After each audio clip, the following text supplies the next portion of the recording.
Kumusta sa lahat? Maligayang pagdating sa aking channel. Lahat ng espesyal na balita at impormasyon na gusto mong malaman tungkol sa mga kilalang tao ay nasa aking channel para sa iyo.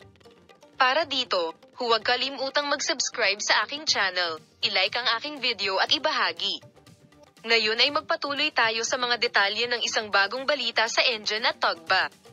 Si Tuba Büyük Üstün, isa sa pinakakilala at minamahal na aktor ng Turkey, at ang kanyang kasintahan na si Engin Akyurek ay pinupuno ang agenda ng mga tsismis at balita tungkol sa pag-ibig sa loob ng maraming taon.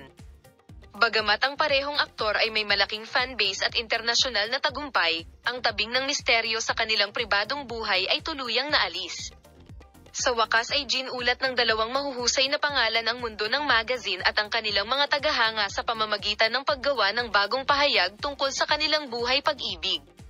Sina Tuba Büyük Üstün at Engin Akyurek, na nagbahagi ng nangungunang papel sa serye sa TV na Kara Para Ask, na inilathala noong 2008, ay nakakuha ng maraming tagahanga sa parehong kanilang mga pagtatanghal at ang mahusay na chemistry sa pagitan nila.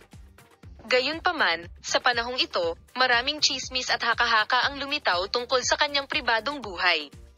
Ang mga tagahanga ay patuloy na nagtatanong kung sina Tugba at Engin ay nagmamahalan sa totoong buhay, at tumugon sila ng may pagkamausisa. Gayunpaman, ginusto ng parehong aktor na manatiling tahimik tungkol sa kanilang pribadong buhay. Sa wakas, dumating ang isang pahayag. Sa wakas ay nagpasya sina Tuba Büyük Üstün at Engin Akyurek na gumawa ng pahayag pagkatapos ng mahabang katahimikan.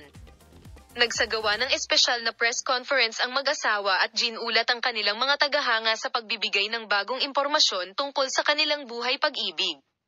Sinabi ni Tuba Büyük Üstün ang mga sumusunod sa simula ng pulong.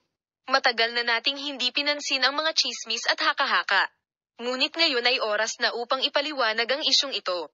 Sinabi niya na siya at ang aktor na si Engin Akyurek ay matalik na magkaibigan sa loob ng maraming taon at ang kanilang pagkakaibigan ay nauwi sa pag-ibig. Ang punto ay ang dalawa ay nasa patuloy na komunikasyon sa mga proyekto na kanilang pinagtatrabahuhan at nagiging batayan ng kanilang malalim na pagtitiwala sa isa't isa. Salamat sa lahat sa panonood ng aking video. Paalam, makita ka sa mga bagong video.